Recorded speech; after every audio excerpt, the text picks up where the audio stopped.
যাতে নৌপথে কোনো মাদক যাতে ঢুকতে না পারে, মাদকের ব্যবসায়ী বা মাদক। আমার মনে হয় যে জায়গাগুলোতে নৌকা এসে ভেড়ে, যেমন আমাদের সাবদি বাজার ওখানে মানে একটা ইয়ে আছে, ওই যে আমরা গেলাম, হ্যাঁ সাবদি বাজার না, ওই যে আমরা করা গেছে বাজার, যেখানে আমাদের নৌকাটা ঠিক হয়েছে মোবাইল করে আসলাম, ওইখানটা ওই জায়গাটা।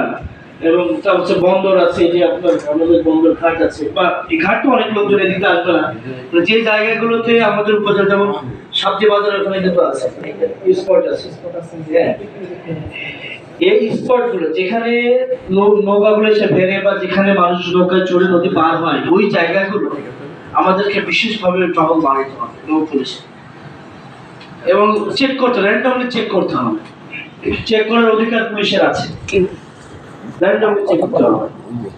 তো এটা আপনি একটু মাথায় রেখেন। এখন বলেন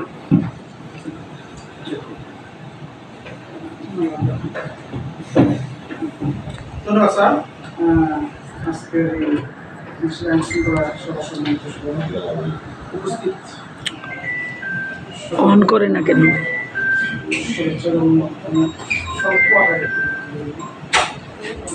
আমাদের নবপুলিশরা আমাদের এলাকার মতো মাউটটা অন করে নিতে বলবে।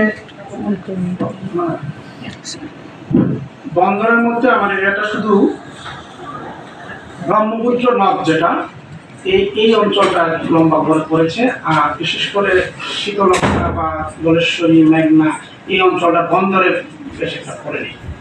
যেটা পড়ছে শীতলক্ষা এই পাশে, এটা আবার আমাদের সদর নৌথানা যেটা আছে, সদর আরটিবি ওনার অধীনে।